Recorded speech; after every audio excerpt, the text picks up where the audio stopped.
Good morning, नमस्कार। स्वागत है आपका हमारे चैनल जीएस स्टडी 94 में और दोस्तों में यश। तो दोस्तों, जैसा कि आप जानते हैं, दैनिक जागरण और जनसत्ता का जो राष्ट्रीय संस्करण का जो संपादकीय होता है, जिसे आप एडिटोरियल भी इंग्लिश में कहते हैं, उसके बारे में उन विषयों पर हम चर्चा करते हैं।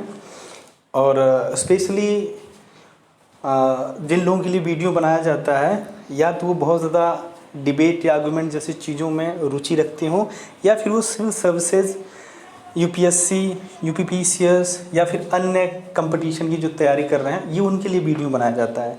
तो किसी प्रकार की यदि कुछ चीज़ें पूछनी हो, किसी प्रकार की प्रतिक्रिया देनी हो उस लेख से संबंधित या मुझसे संबंधित, तो ज़रूर आप दें। तो चलते हैं दोस्तों आगे चलने से पहले मैं एक घटना का आप लोगों के सामने जिक्र करना चाहता हूँ। अनामिका शुक्ला नाम की एक शिक्षिका पकड़ी गई हैं। मतलब 25 ज़िलों में एक ही नाम से वो 25 जगह से सैलरी उठा रही थी, और तकरीबन अब तक वो 1 करोड़ मतलब सैलरी के रूप में ले चुकी हैं। और पिछले 12 से 13 महीने से जिस तरह से वो नौकरी कर रही थी, ये अपने आप में एक सिस्टम की कमजोरी नज़र आती है कि किस प्रकार से हमारे देश में सोच सकते हैं। मतलब एक चपरासी की नियुक्ति के लिए जब आवेदन निकलता, तो आप देख सकते हैं 60,000 97,000 बच्चे आवेदन करते हैं मात्र 500-600 पदों के लिए। और उसमें भी 10वीं पास होना चाहिए, जहाँ पे एलिजिबिलिटी क्राइटेरिया होता है। वहाँ पे पीएचडी जैसे होल्डर धारी हैं, वो भी आवेदन कर देते हैं। ये समस्या, ये अनएम्प्लॉयमेंट को लेकर इतनी गंभीर समस्याएं हैं। बट एक ऐसी महिला है जो दोस्तों मतलब चुटकी बजा के 25 जिलों में 25 नौकरी ले ली थी, और किस प्रकार से सैलरी भी ले रही थी। तो इससे आप ये ज़रूर पता करिएगा कि आज हमारे देश का, और स्पेशली मैं बात करता हूँ उत्तर प्रदेश राज्य को, शर्म मतलब फील सेम यार कि क्या है ये सिस्टम है। मतलब अगर बीएसए जो होता है, बेसिक शिक्षा अधिकारी, अगर वो सचेत ना हुआ होता, अब तक क्या कर रहा था। जहाँ कोई एक नौकरी के लिए दर बदर भटक रहा है, और एक अनामिका शुक्ला नाम की फर्जी लड़की किस प्रकार से 25 जिलों में एक ही नाम से बैंकों में सैलरी उठा रही थी। मतलब कैसे ये मुमकिन है, सोचिए आप लोग। ये कमियां हैं, ये खामियां हैं, और हम लोग कहाँ हैं। और आज याद रखिएगा, आज मैं समझ गया हूँ, चाहे कांस्टेबल हो, चाहे दरोगा हो, चाहे क्यों ना पीसीएस का ही पेपर हो, उसमें धांधली तो होता है। इस चीज़ को आप मत ना करिएगा। और इससे संबंधित आप अपनी राय ज़रूर दीजिएगा कि आप इस चीज़ को लेकर कंसिडर करते हैं कि नहीं, कि ये धांधली हो रही हमारे देश में, हमारे राज्य में। मुझे बहुत आवश्यक है आपके विचारों की। यदि आपके सामने कोई किसी प्रकार की घटना हुई हो, तो आप उस घटना को भी ज़रूर शेयर करिएगा, क्योंकि ये जो विषय है दोस्तों, बहुत ही शर्मनाक विषय है उन लड़कों के लिए जो दिन रात मेहनत करके, कैसे कैसे उनके माँ बाप पैसे जुटा के, ठीक है, उन्हें पढ़ा रहे हैं। पर जब बात पता चलती है कि कुछ पैसों के बल पे कुछ लोग उस पद को खरीद के सेलेक्ट हो गए हैं, फिर वही होता है मज़दूर का बच्चा जब एक समय के बाद थक जाता है, तो वो प्रवासी मज़दूर के रूप में अन्य जगहों पे चला जाता है। तो ये कमियां सिस्टम की हैं। चंद मुट्ठी भर गद्दार लोग किस प्रकार से हमारे देश को लूट रहे हैं, गिद्धों की तरह नोच रहे हैं। गिद्ध तो नहीं है, पर असली गिद्ध ये है, और उनसे भी खतरनाक है। उनके विषय में दोस्तों आप ज़रूर लिखिएगा। ये बहुत ही शर्मनाक विषय है। तो चलते हैं अब हम आगे। यहाँ पे लिखा G7 का बदलता रूप और चुनौतियाँ। जी सबसे पहले बता दें G7 होता क्या है। जी का मतलब होता है ग्रुप, और 7 का मतलब 7 ऐसी डेवलप कंट्रीज़ हैं जिनका एक समूह है, और जो बिलैटरल तमाम तरह के चीज़ें होती हैं, आदान प्रदान होता है, वो चीज़ें। जैसे आपका सार्क है, ठीक है, सार्क से तमाम देश जुड़े हुए हैं, एक दूसरे का सहयोग समर्थन करते हैं, ठीक है। तो ऐसे G7 है, तो उनका पर वैश्विक स्तर पर, क्योंकि दोस्तों डेवलप कंट्री हैं, तो वो अगर कुछ करती हैं, किसी प्रकार का निर्णय लेती है, तो विश्व में उसका असर दिखता है। तो उसके बारे में आज हम बात करेंगे। तो चलते हैं। इसे लिखा है दोस्तों ब्रह्मदीप अलूने ने। आगे चलते हैं। यहाँ पे लिखा, अमेरिकी राष्ट्रपति डोनाल्ड ट्रंप ने अपनी किताब the art of the deal में लिखा है कि मुझे बड़ा सोचना पसंद है, और मैं हमेशा ऐसा ही करता हूँ। दरअसल ट्रंप ने दुनिया के सबसे अमीर देशों के संगठन G7 में भारत, रूस, दक्षिण कोरिया और ऑस्ट्रेलिया को शामिल करने की बात कहकर वैश्विक राजनीति का रुख अमेरिका की ओर मोड़ दिया है, और होना भी चाहिए। आप बताइए आखिर भारत के पास ऐसी क्या चीज़ नहीं है जो उसको G7 में नहीं होना चाहिए। आपको एक चीज़ जानकर हैरानी होगी, जब हम यूएनओ की बात करते हैं उसमें जो स्थायी सदस्य के रूप में चाइना जैसे देश को, ठीक है, चाइना एक ऐसा देश जो तमाम तरह के टेरर जो ऑर्गेनाइजेशन उसे फंडिंग करता है, ऐसे देश को यदि वहाँ पे वरीयता और उस क्रम में रखा गया तो ये सबसे बड़ी जो उसके पीछे जिम्मेदार वो भारत ही है। उस समय नेहरू जो हमारे चचा जी थे ना, उन्हीं की बदौलत ये कंसिडर उनका नाम जो है चाइना का भारत जैसा देश किया था, तब जाके आज उस स्थायी सदस्य में है। और कभी भी कुछ भी समस्या होती है जो भारत जैसे देश के लिए खड़ी होती है, ये बच्चू जाके चाइना जैसा देश बार बार वीटो लगा लेते हैं।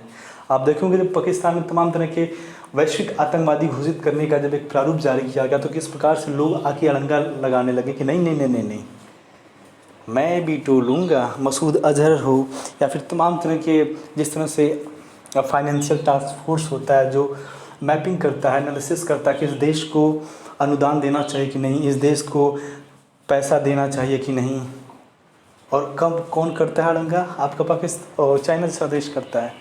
ठीक है, यह भी बेहद दिलचस्प है कि ट्रंप ने G7 के भविष्य को लेकर बाकी सदस्यों से अभी कोई निर्णायक बात नहीं की है। दुनिया भर में कोरोना विषाणु फैलने के बाद अमेरिका चीन से बहुत नाराज है और ट्रंप चीन को सबक सिखाने के लिए उस पर कड़े प्रतिबंध लगाने की ओर अग्रसर है।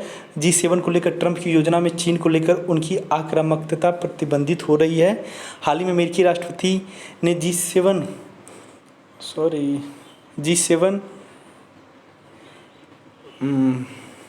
के भविष्य को लेकर साफ कहा कि आज दुनिया में जो कुछ हो रहा है मुझे नहीं लगता कि G7 उसका वाजिब तरीके से प्रतिनिधित्व करता है। और एक चीज़ आपको मैं बता दूं, इतनी बड़ी घटनाएं हो गई, तमाम तरह के विवाद कंट्रोवर्सीज हुए वैश्विक स्तर पर, कभी भी आप देखे होंगे G7 से रिलेटेड कभी कोई बयान नहीं आया। यदि आया भी होगा तो उस पर किसी प्रकार का ध्यान नहीं दिया गया। दोस्तों, किसी घटना किसी बातों को ध्यान तब नहीं दिया जाता है जब वो एक्चुअल में वो चीज़ नहीं होता जिस चीज़ की लोग उम्मीद करते हैं। ठीक है, तो उसे सिरे से नकार देते हैं। तो ये अमेरिका जैसा देश कह रहा है कि अब वो ऐसे देशों को प्रमुखता से जगह मिलनी चाहिए जो अपनी बात उस वैश्विक पटल पर जाकर तेज़ी से कहें और उन देशों को उन आरोपों के बेड़ियों में जकड़ें जिनके वो एक्चुअल में जो संलिप्त हैं। ठीक है, ये देशों का एक पुराना पड़ गया समूह बन गया। राष्ट्रपति ट्रंप ने समूह 7 की बैठक को G10 या G11 कहकर संबोधित किया। ऐसा इसलिए किया क्योंकि पहले वो 7 देशों का समूह होता था, अब उस 7 देशों का समूह नहीं होगा, 10 या 11 देश उसमें सम्मिलित होंगे और जिसमें आपका भारत, ऑस्ट्रेलिया और 1-2 देश होंगे। तो वो कहीं ना कहीं चाइना सोच रहा कि इन देशों को लेकर जिस प्रकार से वो मुझे घेरने का प्रयास कर रहा है और बाद में मेरे लिए वैश्विक तमाम तरह के प्रतिबंध लगाए जा सकते हैं, क्योंकि जिन देशों को वो वरीयता में डाल रहा है, उस समूह में डाल रहा है, वो ज़्यादातर हमसे रूठे हुए हैं, नाराज़ हैं। क्योंकि भैया जो आपने यूएनओ के माध्यम से चालाकी किया है ना, अब आपके ऊपर भी चालाकियाँ होंगी। America, France, Italy, Canada, Germany, Japan और इंग्लैंड समूह 7 के सदस्य राष्ट्र हैं। जो ये आपके लिए, देखिए, आप कुछ लोग कहते हैं कि भैया बता दिया करिए सर कि कौन सा जो क्वेश्चंस है मेरे लिए बहुत इंपॉर्टेंट है। तो ये आपका क्वेश्चन बहुत महत्वपूर्ण है कि कितने अभी जो राष्ट्र हैं, जो G7 के 7 राष्ट्र हैं, वो कौन कौन से हैं, इसको आप याद कर लीजिएगा। ये IAS के इंटरव्यू में पूछे जाने वाला क्वेश्चन है। ऐसे ही स्थायी सदस्यों के बारे में पूछा जाता है और अस्थायी सदस्यों के जो यूनियन होते हैं उनके बारे में पूछा जाता है। तो मैं चाहता हूं कि यदि आपसे कोई इस प्रकार का डिबेट करे या कोई सवाल जवाब करे तो आप उसे सख्ती के साथ और स्पष्ट रूप से आप उसे बताएं, निराश ना हो। ठीक है, उसके बाद है यहाँ पे इस समय मैं कहना चाहता हूँ, चाहे रवि जी हो, नीतीश कुमार जी हो, नागर एकेडमी हो, रूपम कुमारी जी हो, सोनम जी हो, आप लोगों को कुछ मैसेज नहीं आ रहा। मतलब पढ़ाई लिखाई मेरे को नहीं लग रही हो रही है।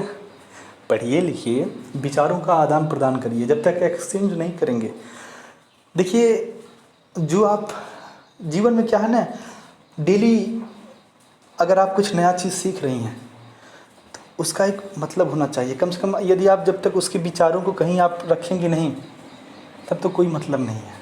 ठीक है, ऐसे तमाम तरह के प्रश्न इससे उठाए जा सकते हैं, आप पूछ सकती हैं, पर आप लोग इस समय मतलब सब सही तो है ना, किसी पास कोई समस्या तो आप लोग बताइएगा ज़रूर, ठीक है।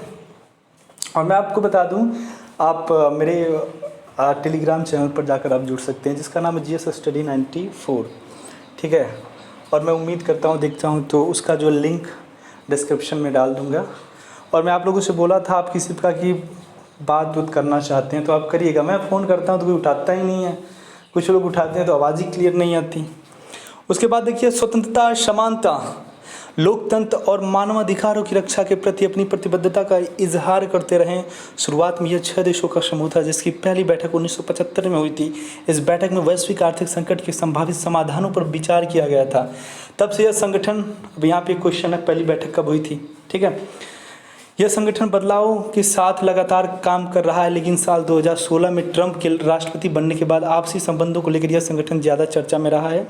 समूह 7 के सदस्य फ्रांस के पूर्व राष्ट्रपति फ्रांसवा मित्रा ने एक बार कहा था कि कोई भी राष्ट्र यह दावा नहीं कर सकता कि आज से वह समूचे विश्व के बारे में फैसला करेगा। लेकिन ट्रंप की इन बातों से ज़्यादा फर्क नहीं पड़ता। इसका प्रदर्शन वे सिसिली में कर चुके हैं। साल 2017 में इटली के शहर सिसिली में आयोजित G7 देशों के शिखर सम्मेलन में जलवायु परिवर्तन पर एक साझा घोषणा पत्र जारी करने की कोशिश को तब झटका लगा था, जब ट्रंप ने 2015 में पेरिस में जलवायु परिवर्तन पर हुई संधि को लागू करने से साफ मना कर दिया था। और वे प्रेस वार्ता छोड़कर चले गए थे। G7 के 6 देश तो तैयार थे, मगर अमेरिका अलग थलग पर दुनिया के सबसे अमीर देशों के संगठन G7 के वैश्विक व्यवहार को 2 भागों में समझा जा सकता है, जिसमें एक और G6 यानी Canada, Japan, Britain, France, Germany और इटली है, वहीं दूसरी ओर G1 यानी सिर्फ अमेरिका है। तो आप एक चीज़ कह सकते हैं, जो अमेरिका की डिप्लोमेसी है, कहीं न कहीं ये अपने आप को अकेला भी महसूस कर रहा है।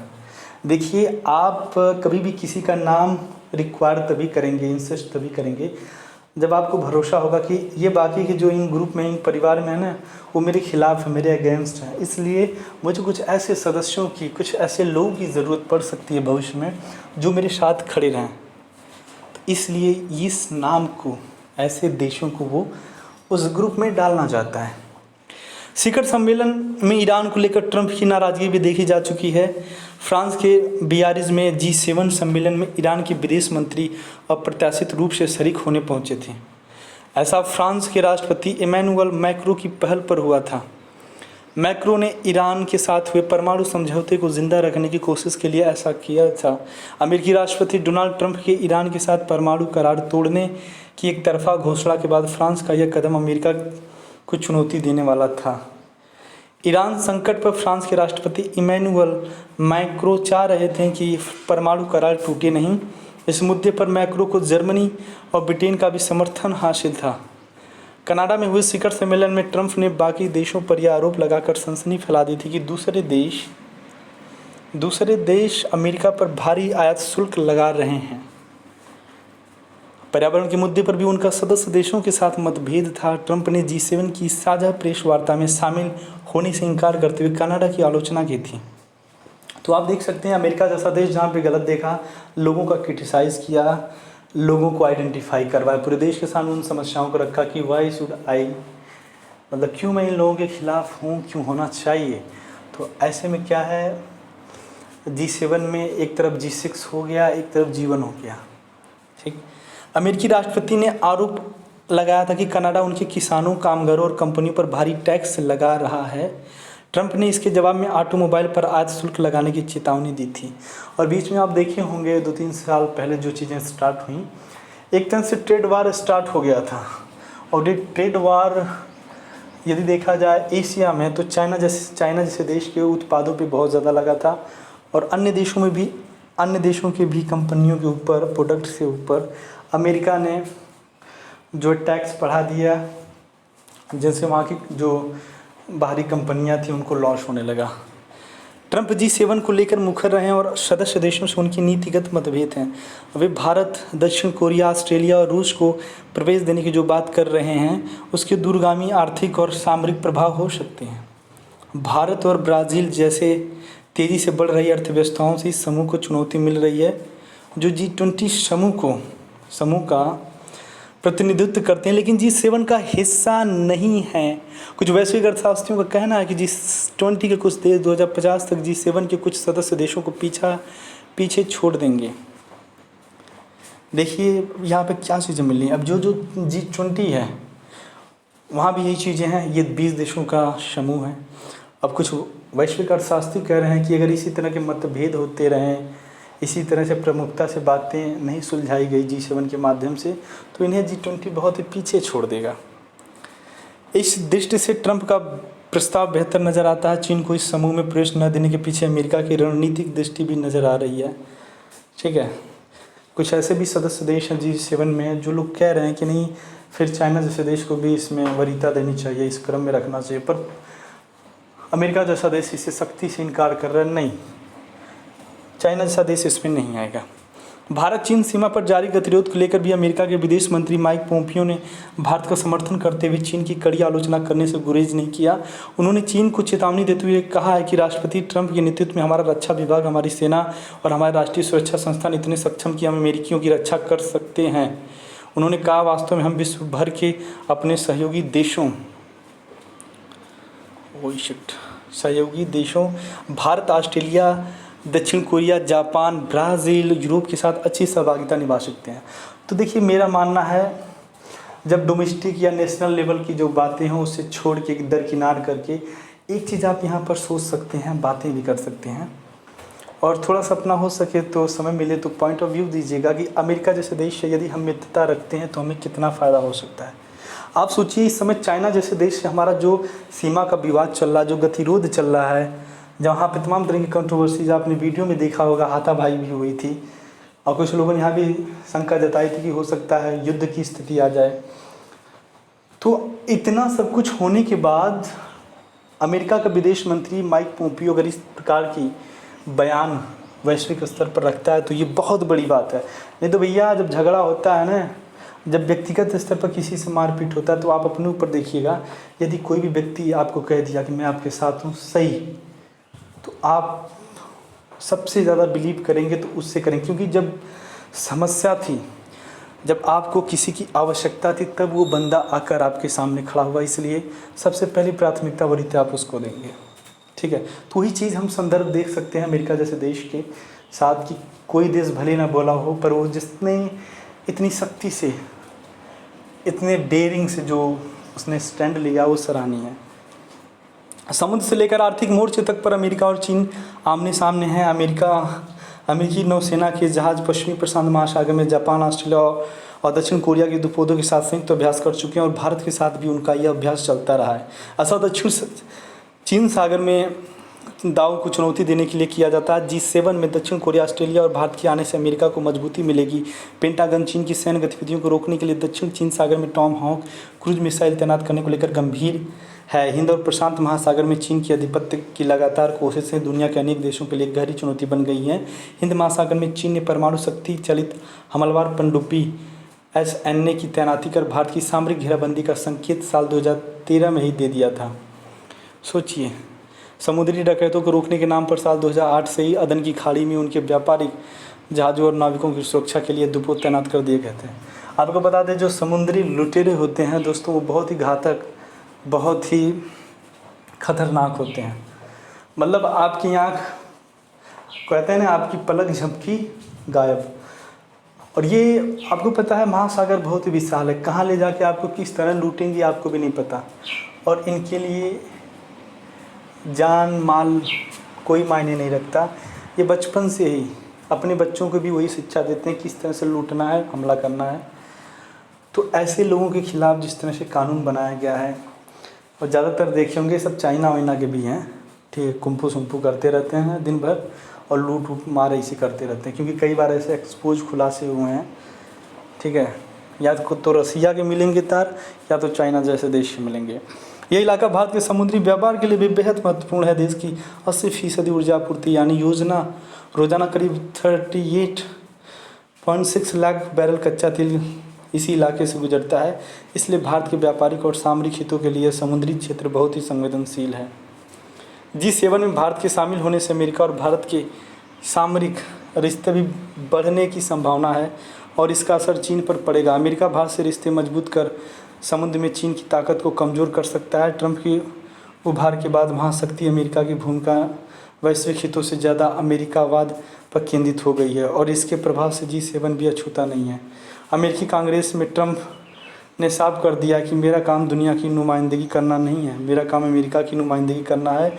G7 में भारत, रूस, दक्षिण कोरिया और ऑस्ट्रेलिया के शामिल होने से उत्तर कोरिया, चीन सागर और चीन तक अमेरिका की बादशाहत कायम हो सकेगी। इस दृष्टि से ट्रंप का यह दाव बेहद अहम है। तो दोस्तों, आपने देखा होगा कि आज कई चीज़ों को आपने जान लिया कि G7 का एक्चुअल में वर्क क्या है और इस पैंडेमिक जो चल रहा है उस समय इसने स्टैंड क्या लिया और कौन हमारा एक्चुअल में मित्र है और किसे प्राथमिकता समर्थन देना चाहिए। तो आज के लिए इतना ही। नमस्कार। ऐसे लेख से संबंधित हमारे लेख से हमसे संबंधित किसी प्रकार की कोई प्रतिक्रिया अगर आपके मन विचार में हो तो ज़रूर शेयर करिए। धन्यवाद। Bye bye.